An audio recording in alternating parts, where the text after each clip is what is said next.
যেমন একটি ধর্মভিত্তিক দল বিএনপি সম্পর্কে নানা ধরনের প্রচারণা করে, সেগুলোকে কিভাবে কাউন্টার করতে হবে সে সম্পর্কে বলা হয়েছে। প্রতিদ্বন্দ্বী দলকে ছোট মনে করি না, এটাকে প্রধানত প্রার্থীরা নির্বাচনে কিভাবে তাদের কার্যক্রম পরিচালনা করবে সে সম্বন্ধে একটি থিওরিটিক্যাল ধারণা দেওয়া হয়েছে।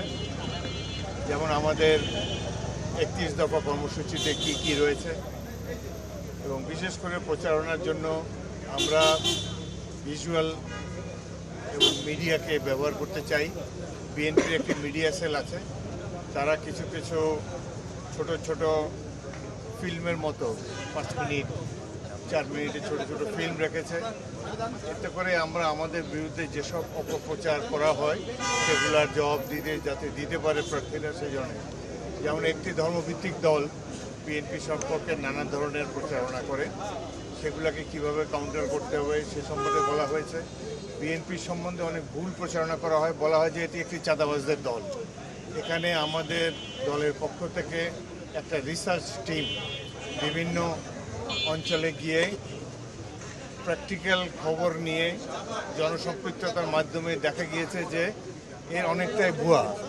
আমরা তথ্য উপাত্তের মাধ্যমে প্রমাণ করব যে বিএনপিকে চাঁদাবাজ প্রমাণ করার জন্য যেসব মিডিয়া ফলস ক্যাম্পেইন করা হয়েছে এগুলো কিভাবে কাউন্টার করতে হবে তার প্রামাণ্য কতগুলো ভিডিও আমরা পেয়েছি। এবং সব প্রার্থীকে ল্যাপটপের মাধ্যমে দেওয়া, পেন ড্রাইভের মাধ্যমে দেওয়া হয়েছে যে কিভাবে আমরা অন্যের অপপ্রচার থেকে প্রকৃত জবাব দিতে পারবো। তাছাড়া আমাদের যে উন্নয়ন প্রকল্প, ফ্যামিলি কার্ড, কৃষক কার্ড, এগুলোর কি কি কন্টেন্ট আছে, এগুলো কৃষকদেরকে বোঝাবার জন্যে কি উদ্দেশ্য রয়েছে এটি খুব বিস্তারিতভাবে আলাপ করেছে। প্রধানত আমাদের নির্বাচনে ক্যাম্পেইন প্রচারণা যাতে ইতিবাচক দিকে থাকে, আমরা যাতে আমাদের বিরুদ্ধে যে সকল মিথ্যা প্রচারণা করা হয় সেগুলো যাতে উপযুক্ত জবাব দিতে পারি, এবং বিএনপির যে মূল জিয়ার আদর্শ এবং বেগম খালেদা জিয়া, তারেক রহমান সবাই মিলে এই আমাদের একটা নির্বাচনী টিম প্রায় 1 বছর ধরে নানা ধরনের কন্টেন্ট প্রচার করেছে যাতে করে জনগণ আকৃষ্ট হয়, এবং বিশেষ করে প্রান্তিক মানুষ, কৃষক, শ্রমিক, সাধারণ মানুষ যারা এই আতেলদের কথা বোঝে না তাদেরকে সহজভাবে বিএনপি পলিসিটি বোঝাবার জন্যে সেসব ব্যাপার নিয়ে আজকে বিভিন্ন ভিডিও মাধ্যমে এটি সবাইকে অবহিত করা হয়েছে। এবং বিকালে আবার নির্বাচনে যেসব প্র্যাকটিক্যাল প্রবলেম হতে পারে সে সম্পর্কেও বিকালের সেশনে আবার বলা হবে। না, এটা একেবারেই বিএনপি প্রার্থীদের জন্য, যে কজনকে প্রার্থীতে ঘোষণা করা হয়েছে তারা কিভাবে নির্বাচনী প্রচারণা চালাবেন সে সম্পর্কে একটা ভালো ধারণা দেওয়ার জন্য, আর সবাই যাতে একই কথা বলতে পারে, দলের ঐক্য যাতে আরও দৃঢ়তর হয় সে ব্যাপারে বলতে। আপনি একটা কথা বলেছেন 272 আসনে বিএনপি ইতিমধ্যে প্রার্থী ঘোষণা করেছে, আর 36টা আসন বাকি এখন তফসিল ঘোষণা হয়ে গেল, কবে প্রার্থী ঘোষণা করবে?